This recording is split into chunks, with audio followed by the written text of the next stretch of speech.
आणि ज्ञान अज्ञान वेदांताची परिभाषा आहे. तू मी ही भेदाची परिभाषा आहे.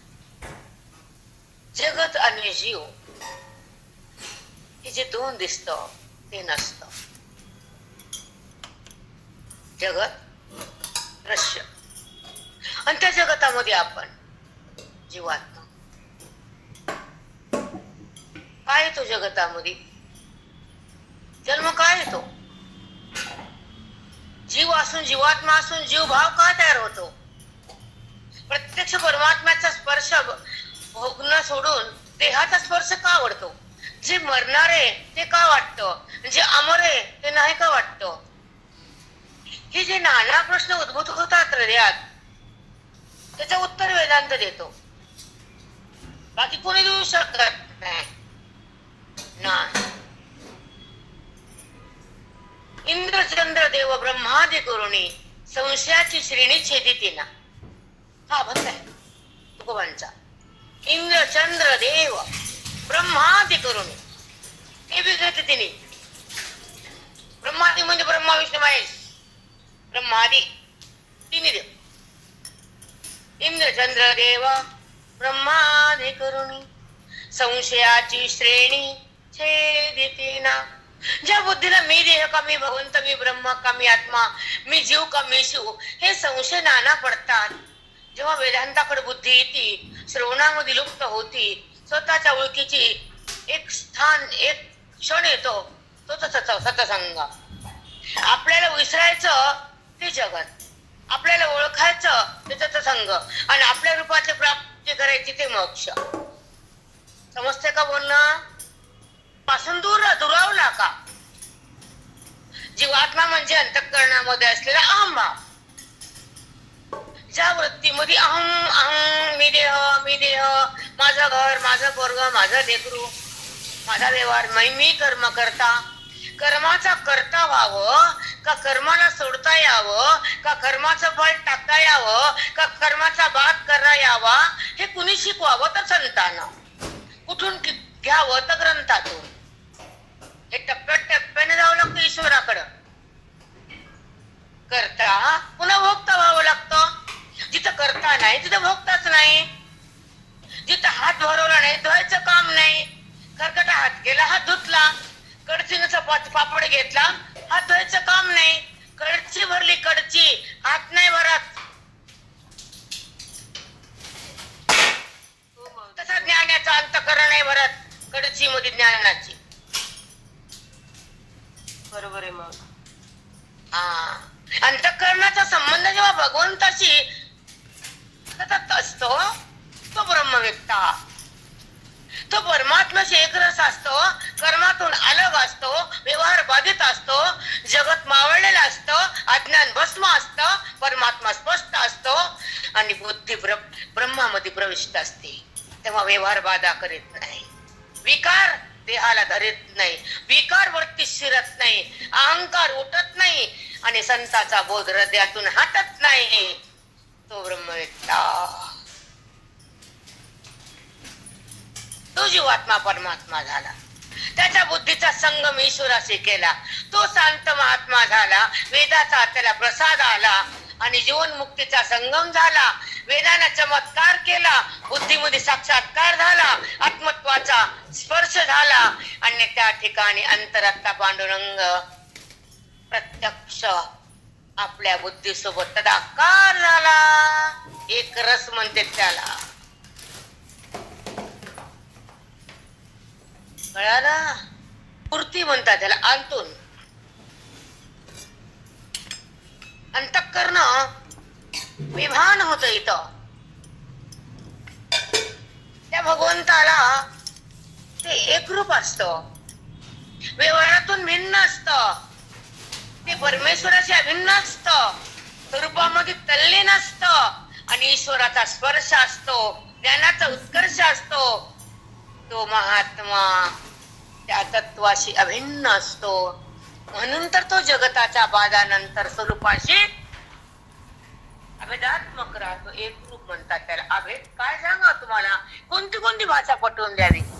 काय काय काय शब्दाचा फलोरा टाकावा कळत नाही आम्हाला, नाही कळत.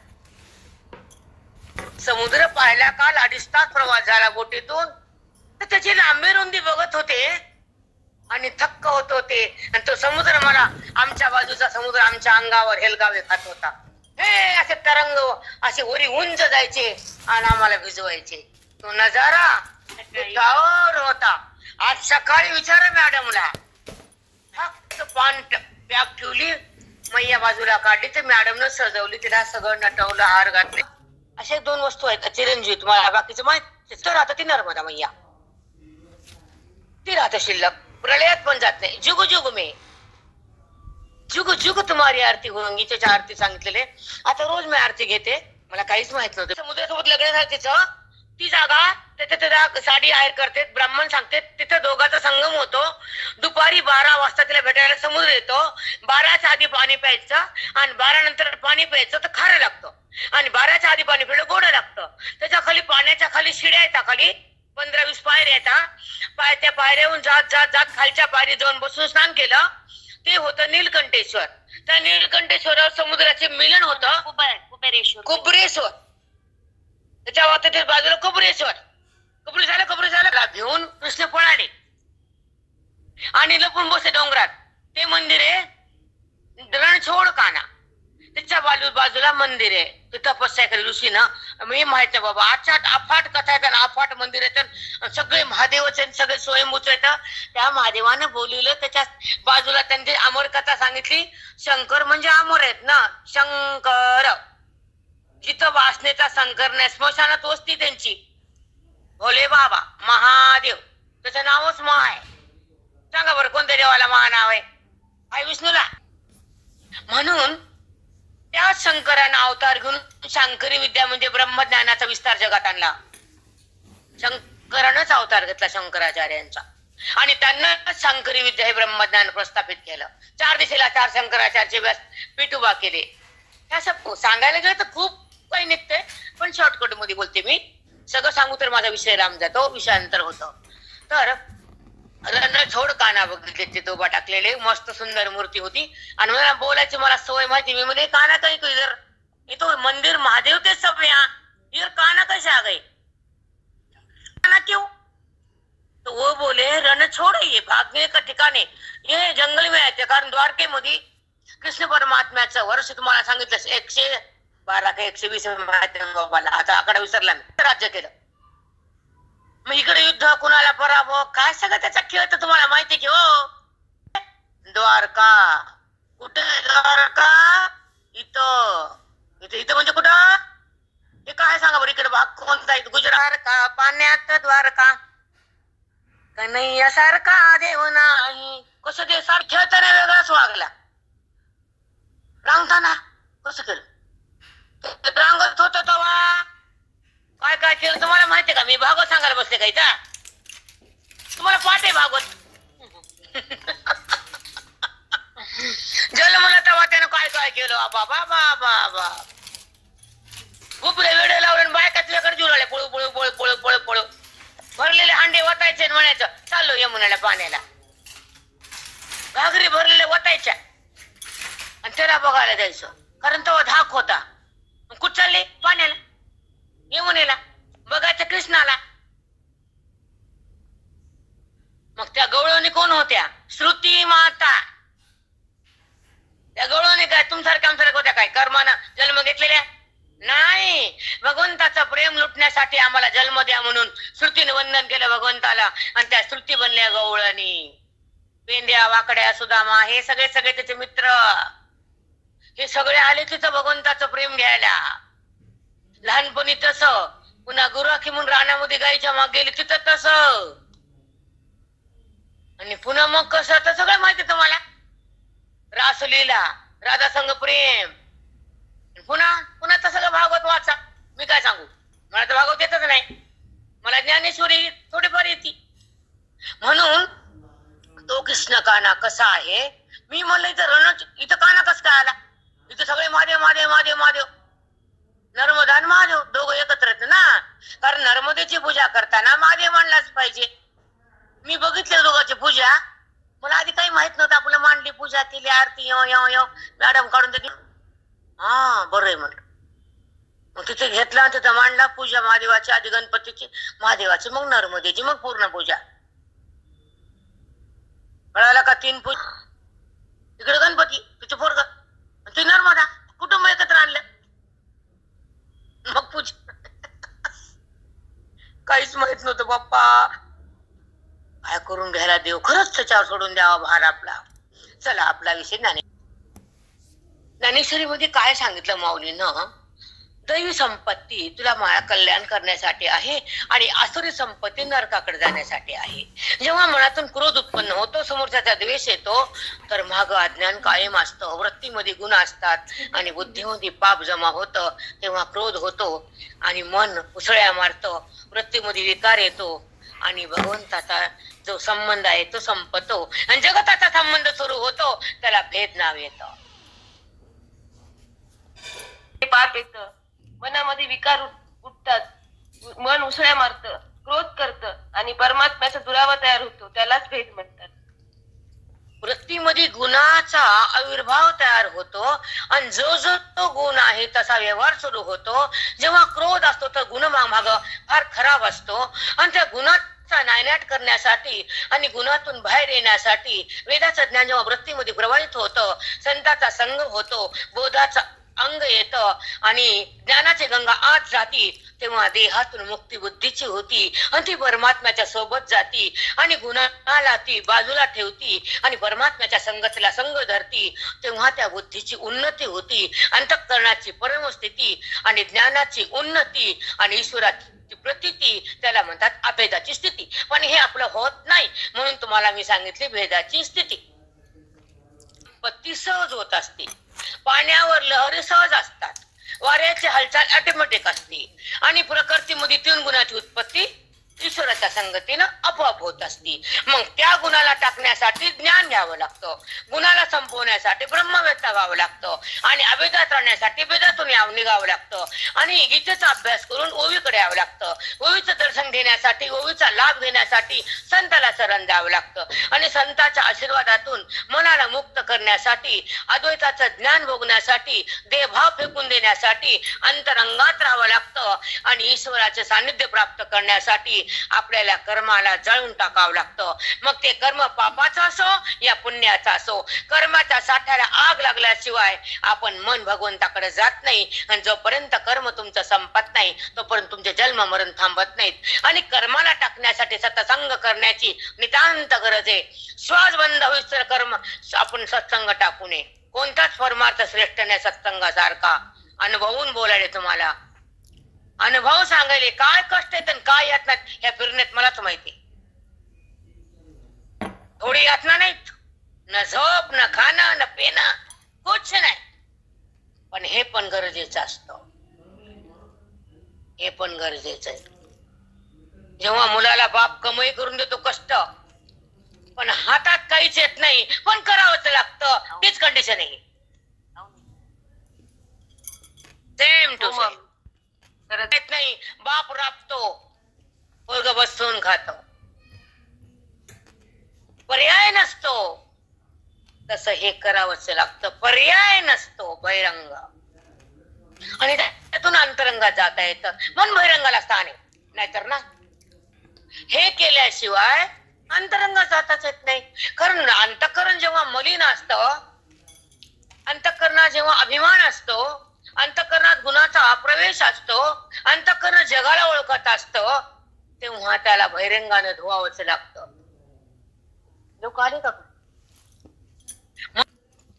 अंतःकरणामधला असला अभिमान, अंतःकरणात असलेला ज्ञान, अंतःकरणात असलेला मोह आणि अंतःकरणात असलेला भेद हे संपवण्यासाठी, अभेदाला प्रकट करण्यासाठी वेदांताचं ज्ञान हृदयामध्ये साठवावं लागतं आणि मग पांडुरंगाच्या भेटीला जावं लागतं. अभेद जेव्हा तयार होतो तर पांडुरंग तुमच्या बुद्धीत राहतो, त्याचं नाव मोक्ष. म्हणजे काय? परमात्म्याचं ज्या वृत्तीनं एकरूपता साधली, ज्या बुद्धीने भगवंताला शरण गेली, जी बुद्धी ईश्वरामध्ये लीन झाली, जी बुद्धी ब्रह्मतत्वाला विलीन झाली आणि जी बुद्धी ब्रह्मामध्ये आपल्याला समर्पित केलं, त्याला मोक्ष म्हणतात. मोक्ष काय शब्दानं सांगायचा आहे का? नाही ना. मोक्ष अनुभवायची स्थिती आहे. जसं मुलाचं प्रेम आईला किती ते किरण मोजता येत नाही, पण प्रेम कमी नसतं, पण मोजता येत नसतं. तसं भगवंताचं ज्ञान शब्दाच्या द्वारे होतं, पण शब्दातून बाहेर निघावंच लागतं, त्याला मोक्ष म्हणता येतं. ज्याला कळलं त्याचं भाग्य, न कळलं त्याचं दुर्भाग्य. तयार होतो तेव्हा बुद्धी पांडुरंगात राहते, त्याचंच नाव मोक्ष. परमात्म्याशी वृत्तीची एकरूपता म्हणजे मोक्ष. बुद्धी ईश्वरात लीन होणं म्हणजे मोक्ष. ब्रह्मतत्वात बुद्धी विलीन होते, त्यालाच मोक्ष म्हणतात. ब्रह्मामध्ये बुद्धी समर्पित म्हणजेच मोक्ष. ही अनुभवाची स्थिती आहे. हे अनुभव घेऊनच भोगावं लागतं. हे ज्ञान शब्दातून होतं, पण शब्दाच्या बाहेर निघावंच लागतं, म्हणजेच मोक्ष. ऋषीनं महान पूर्वीच्या काळात तपस्या केली, त्या भूमीमध्ये मला यावं लागलं, माझं भाग्य आहे म्हणून मी आले. ह्या भूमीने बोलवलं, नर्मदा मैयाने आमंत्रण दिलं आणि त्या ठिकाणी चिंतन व्हायलं. आणि निघताना मला त्रास होऊ लागला, माझा पाठ बंद होईल. पाठ बंद झाला नाही. काही का व्हायला तुटका मुटका कमी जास्त चालूच आहे. आणि असुर संपत्ती, ज्या हृदयामध्ये दैवी संपत्तीचा आवाज तयार होतो, 26 गुणाची प्राण ज्योत लागती, त्या ठिकाणी परमात्मा ती गीता 26 गुणाला उत्पन्न करणारी गीतेची आरती त्या पतीचं मिलन करून देते. ब्रह्मस्वरूपाच्या निजपती गिरीन उभी कालची सांगा, बोला पल्लेवार. हो माऊली, हो माऊली. गीता आत्मथा निजपती.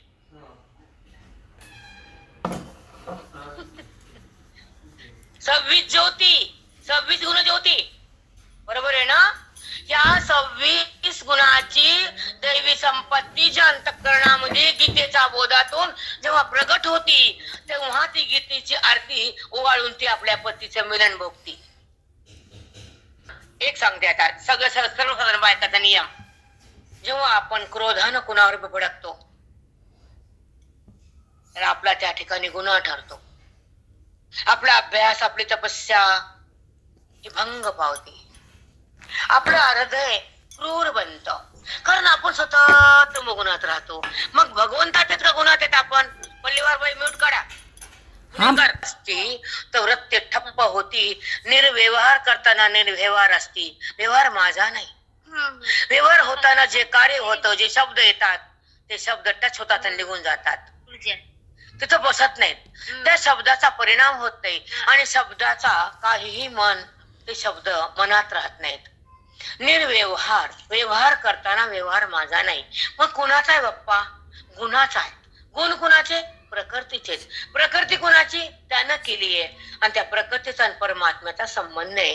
पुढचा विषय आनंदीमध्ये संबंध सोडून शब्दाला विकार न होणं आणि व्यवहार सोडून परमात्म्याचा संग धरणं, निर्व्यवहार. तिथे विकार होत नाही, तमोगुण येत नाही, मला बोललं वाटत नाही. त्या व्यवहारात आपण पाहतो. व्यवहाराला पाहणारा साक्षी असतो, व्यवहाराला धरणारा विकारी असतो आणि व्यवहारामध्ये भडकणारा तमोगुणी असतो. व्यवहाराला पाहणारा साक्षी असतो, व्यवहार करणारा विकारात असतो आणि व्यवहारात भडकणारा हा तमोगुणी असतो. तुझंही बरंच गेले बेटा. ऐका आता, व्यवहार होतात. ऐका, थांब, बोलू नका आता प्लीज. जेव्हा आतून पूर्ण असते बंद होत असते, तुम्हाला त्याची किंमत पण आम्हाला आहे. व्यवहार जेव्हा वृत्ती व्यवहार करते, तर वृत्तीला पाहणारा मी, वृत्ती मी नाहीये हे लिहून ठेवा. मी थांबते, 2 मिनिट थांबते. घ्या. मध्ये गुणाची उत्पत्ती असते. जसा जसा वृत्तीमध्ये गुण तयार होतो, त्या गुणानुसार वृत्ती व्यवहार करते. मग कधी सत्वाचा व्यवहार शांत होतो, रजाचा व्यवहार चंचल होतो, तमाचा व्यवहार भांडण होतं. मग तिन्ही व्यवहार करताना तो व्यवहार गुणाचा आहे, तो वृत्तीचा आहे. पाहणारा मी, साक्षीभाव परमात्म्याचा स्पर्श आहे मला. व्यवहारात संबंध नाही मला. देहभाव संपवलाय, जडाचा संबंध टाकलाय, बोधाचा प्रसंग आलाय, ज्ञानी महात्मा झालाय, तो परमात्म्यात विलीन झालाय, अंतःकरण त्याचं संपलंय, बुद्धी त्याची थांबली, ईश्वरात ती संपली, व्यवहारातून ती निघाली, ईश्वराला ती मिळाली, संगम झाला, बोध ज्ञान बोध जीवात्मा आणि परमात्मा एकत्र येणार, हा संगम आहे ज्ञानाचा, हा संगम नर्मदेचा, जिथे मी थांबले आज. ते व्यवहार माझा नाही, त्यावेळेस तेव्हा ती जाणते की व्यवहार माझा नाही, त्या व्यवहाराचे शब्द त्याच्यावर परिणाम करत नाही, तो व्यवहार झालेला व्यवहार मनात राहत नाही. व्यवहार हा गुणाचा आहे, गुण हे प्रकृतीचे आहे, प्रकृतीचा संबंध परमात्म्याशी आहे, म्हणून त्याच्यामध्ये गुणाची उत्पत्ती होते. त्या गुणाला सोडून, विकाराला तोडून जेव्हा बुद्धी परमात्म्याचा संग करते तेव्हा तमोगुण उठत नाही, रजोगुण राहत नाही. व्यवहाराला पाहणारा तो होतो, साक्षी होतो. व्यवहार केला तरी विकार उठत नाही आणि भडकणारा तर तमोगुणी राहत नाही, कारण व्यवहार करणारी वृत्ती आहे आणि तो गुणाला पाहणारा मी साक्षी आहे. तेव्हा जडाचा संबंध नाही, तो बोधाचा प्रसंग असतो, अंतःकरण समाप्त होतं, बुद्धी ईश्वराला मिळते, तेव्हा तिला बोध आणि ज्ञान यांचा संगम होतो. जीवात्मा आणि परमात्मा एकत्र येतात, हा ज्ञानाचा संगम आहे. साष्टांग धन्यवाद महाराज. जीवात्मा आणि परमात्म्याचं विधान किती छान सांगितलं महाराज. किती सुंदर. हॅलो बेटा, काय विषय ओवी का वाचतील नाही, काय सुरुवात नाही, काय एक 4 वाक्य मधले गेले की गुणाची उत्पत्ती तमोगुणाची, त्या ठिकाणी तमोगुण जेव्हा प्रगट होतो आणि त्या गुणातून तो जीवात्मा बाहेर येतो, तमोगुण का संपतो, तेव्हा भस्म होतो, मन कधी शांत होतं, गुणाला कसं सोडून देतं, भगवंतापाशी कसं मन स्तब्ध होतं, स्वरूपामध्ये कसं त्याचा आकार राहतो, वेदाच्या ज्ञानासोबत मनाचं मिलन कसं होतं, परमात्म्याची ओळख करणारा अंतःकरण देहातून कसं भिन्न होतं, लिंग देहाचा कसा नाश होतो, आत्मप्रकाश कसा सहज येतो, त्या दिव्य ज्योतीचा साक्षात्कार कसा होतो. नाना शब्दाच्या उकळ्या मारतात आतून, काय बोलू, कसं बोलू, किती बोलू, वाणी थांबायला तयार नाही. कारण की दिव्य ज्योत म्हणजे जो प्राण, तो ज्योतिरूपानं ह्या देहातून त्या देहातून प्राण जातोच ना. तुम्ही म्हणतात ना प्राण गेला, कोणीच म्हणत नाही, प्राण गेला म्हणतं. प्राण मेला म्हणतं कोणी? किती वाजता गेला प्राण असं म्हणतो ना आपण, टाइम काय बघा पंचांग म्हणतो ना, प्राण मेला म्हणतं का कोणी? कधीच नाही, कारण प्राण मरतच नाही. त्याचं काय काम आहे? ह्या देहात तो त्या देहात, मग ते प्राण एकटा नसतो, पंच प्राण, प्राण अपान समान उदान व्यान हे देहामध्ये पसरलेले असतात, नाड्या नाड्यात विखुरलेले असतात आणि जाताना ते एकत्र होतात.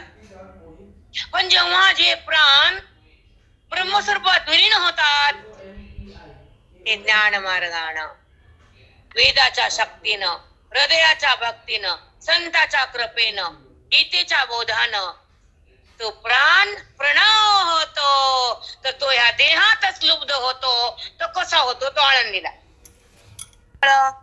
गुण येचे मुक्ता फळे, दैवी शक्ती कळे गीतार्णवीची, दैवी शक्ती कळे गीतार्णवीची. आता ऐका. उघडीती निर्मळे गुण येचे मुक्ता फळे. मुक्ता फळे म्हणजे समुद्राच्या पोटातून, शिंपीच्या पोटातून जे मोती निघतात त्याला म्हणतात मुक्ता फळे. ऐका, खूप सुंदर आहे, ऐका. उघळीता निर्मळे, बघा उघळीता म्हणजे हे 26 गुण जेव्हा हृदयात उत्पन्न होतात त्याला म्हणतात उघळीती. उघळीती निर्मळे, गीतेच्या द्वारा प्रबोधनातून जेव्हा वृत्तीच्या हृदयामध्ये 26 दैवी गुणाची उत्पत्ती होती त्याला निर्मळ हृदय म्हणतात. आणि मग पुन्हा काय म्हणलं ऐका. गुण येची मुक्ता फळे, समुद्राच्या पोटातून जसे शिंपी, पाचू, माणिक, मोती असे रत्न बाहेर येतात, तसे 26 गुण ज्यांच्या हृदयात उत्पन्न होतात ते हृदय ज्ञान रत्न उत्पन्न करतो. गुण येची मुक्ता फळे दैवी सुक्ती कळे गीतार्णवेची. दैवी शक्ती कळे गीतार्णवेची. गीतेच्या 18 अध्यायाच्या बोधातून ते जेव्हा हृदयाच्या वृत्तीमध्ये जेव्हा आहे मुक्तरूपी मोती माणिक हिरे उत्पन्न होतात ना, त्याला मुक्ताफळे म्हटले. हे उत्पन्न होतात हृदयाच्या वृत्तीतून. कोणती? दैवी संपत्तीच्या माध्यमातून हे हिरे तयार होतात. माणिक वाचू रत्न हे ज्ञानी महात्म्याचे लक्षण आहे, तुमचे आमचे नाही. पसकून चिडतं, पटकून बोलतं, टचकून उडतं. आपलं काय कराय हो, मिनिटात इकडं मिनिटात तिकडं मिनिटात इकडं मिनिटात तिकडं. एकदा जनता, एकदा भाजप, एकदा शिवसेना, एकदा मनसे. कळलं का? वाणू ऐसी अभिव्यक्ती ए अपैसी केली दैव गुणराशी संपत्ती रूप. केली दैवी गुणराशी संपत्ती रूप. दैवी संपत्ती कशा कशा गुणाची रास पाडते तुम्हाला ते समजून घ्या अर्जुना. दैवी संपत्ती दे, आसुरी संपत्ती फेकून दे, तुला माझी प्राप्ती होईल. असं भगवंत नाना रूपानं बोलते आणि आपण नुसतं वाचतो. सांगा बरं आपण काय करतो? नीट बोलायचं सगळ्या. भोवानु ऐसी अभिव्यक्ती अपेशी केले दैव गुणराशी संपत्ती रूप. अर्जुना काय वाणू बहुवाणू ऐसी, तुला किती वर्णन सांगू रे आता दैवी संपत्तीचे. थांबत झालं बाबा आता. मग अभिव्यक्ती ए अपयशी. अर्जुना जेव्हा दया क्षमा शांती सरळता जी शांतपणा जे आपोआप सुरू होतं ना, तर तुला माझी प्राप्ती होती. केली दैवी गुणराशी संपत्ती रूप. तुला असं वर्णन ऐकून तुझ्या आत दैवी संपत्ती उत्पन्न व्हावी म्हणून तुला सांगितलं. वर्णन खूप केलं, आता किती सांगू? आता मी थांबतो. आता आसुर संपत्ती सांगतो. असं भगवंताचा आणि अर्जुनाचा संवाद तुमच्यापाशी मांडण्याचा प्रयत्न केला. चुकलेला थोडाफार असेल तर काढून टाका, चांगला असेल थोडा घेऊन टाका. आता दुःखाची अंतवट वेली दोष काट्याची जरी भरली तरी निजधामी निजाभिधानी आली आसुरी ती. आता दुःखाची अंतवट वेली. आता हे आसुर संपत्तीने दुःखाची वेल आहे. कोणती देवासुरी? काम क्रोध शोक मोह वासना ही आसुरी संपत्तीचा वेल आहे. आणि कोणता वेल आहे? दुःखानं भरलेला. याच्यामध्ये फक्त दुःखच मिळणार. आता दुःखाची अंतवट वेली दोष काट्याची जरी भरली. ह्याच्यामध्ये काय काय भरले? दोष आणि काटे. बघा दुःखानं काट्यानं दोषानं भरलेली ही वेली आहे. ती कुणाची? असुर वेली. तरी निज अभिमधानी घाली आसुरी ती. आसुर संपत्ती आहे, तिच्याकडे लक्ष दे. आला पै त्याज्य तजावया लागी जाणावी जरी अनुपयोगी तरी ऐकते स्तोत्र शक्ती. तुला मी सांगतो त्या स्तोत्राच्या द्वारे तू ऐकून घे, समजून घे, तिला फेकून दे. कोणती? आसुरी संपत्ती. पै त्याज्य तजावया लागी जाणावी तरी अनुपयोगी. उपयोगाची नाही, अनुपयोगी. हे त्याचा त्याग करावा लागतो. ती त्याज्य, ती टाकली पाहिजे. म्हणून त्याचं तुला निरूपण सांगतो. तरी ऐकते चांगी स्तोत्र शक्ती. त्या आसुरी संपत्ती तुला निरूपण करणारे ह्या शक्तीच्या द्वारे तू ऐक. तरी नरकव्यता थोरी अनावया दोष अघोरी मेळ केला ती असुरी संपत्ती हे. मेळा केला ती अघोरी संपत्ती हे. तुला नरकात जाण्यासाठी आसुरी संपत्तीनं एकत्र मेळ केला. तुझ्या बुद्धीत ती आली, तुला ती नरकात घेऊन चालली. कळालं? त्या तमोगुणाला संपवावं. आक्रोश करू नये बेटा. नरकात जायचं नाही ना आपल्याला, म्हणून आपण राहतो शांत शांत शांत शांत. पौर्णिमा पौर्णिमा नामोशाच दिसते माय पटकन अंधार आहे की नाही. म्हणण्यात या आत्मचिंतन करा, अधिकार वाढवा, ओवीला आत घ्या, बरोबर शांतता तयार होती, मौन तयार होतं. आणि वगन बोलते माऊली जवळ, प्रगती करा. मला काय तुमच्यासाठी, मला काय तुम्ही दुश्मन आहेत का? मला करायचं काय? खड्ड्यात जाते. पण तमोगुणातून निघा, तमोगुणातून. ते कर्म बंद करा तुमचे. हे वाचलं तिकडे आले ते केलं, 4 महिने झाले 6 महिने झाले, बंद करते. हे ओवी लावून घे, गुण सोडून दे, वृत्तीला झाडून घे, अंतःकरण स्वच्छ कर, बोधाला आत भर आणि ब्रह्मस्वरूपाचे चिंतन कर. आपल्या स्वरूपात एकाग्र मन कर, जगाचं भान बंद कर, विषयाचं ज्ञान कमी कर, वृत्तीचा विकार भस्म कर आणि ब्रह्माकर वृत्तीला धर. त्याला म्हणतात पारायण. निगती निगती काय कसल्या बाया, तुम्हाला त्याच भूषण, आम्हाला काही नाही. ओ माय माऊल्यांनो, ते डुलणं आणलं तुम्हाला दान दिलं आम्ही. आमचं संपलं तर कधी. दुकान तुमचं मांडा तुम्ही, ते ठरवलं आम्ही. कळवलं का दुकान? संकळ काय बोलले माऊली? पै त्याज्य तजावया लागी, जाणावी जरी अनुपयोगी. हे असुरी संपत्ती त्याज्य, त्याचा त्याग करावा लागल. आणि जाणावी तरी अनुपयोगी, उपयोगाचे नाहीये, तरी ऐकते चांगी स्तोत्र शक्ती. ते चांगलं सांगतो ऐक. तरी नरक व्यथा थोरी, अनावया दोष अघोरी, मिळू केला जे असुरी संपत्ती ही. हे बायका वाचतात का नाही का? विषय वर्ग एक वटू, तया नाव जैसा भासटू, असुरी संपत्ती हा खोटू, दोषाचा जैसा. नाना विष वर्ग एक वटू. अर्जुना, नाना प्रकारचे विष एकत्र केल्यावर त्याला कोणतं नाव आहे सांगू? सांगा देवा. नाना विष वर्ग एक वटू, तया नाव जैसा बासटू. काळकूट विष म्हणतात त्याला. जगातले विष एकत्र केले सगळे आणि त्याला म्हणायचं कोणतं विष? काळकूट. काय म्हणले? काळकूट. काळकूट विष. उत्तरच नाही त्याला, मरून जावं लागते. असुरी संपत्ती हा खोटू, दोषाचा तैसा. सगळे विष एकत्र केल्यावर काळकूट विष बनतं, त्याने माणूस मरत. तसे सगळे दोष एकत्र केले, त्याला असुरी संपत्ती नाव आलं. त्याला बोल विठ्ठल श्री गुरु ज्ञानदेव तुकाराम पंढरीनाथ भगवान की जय.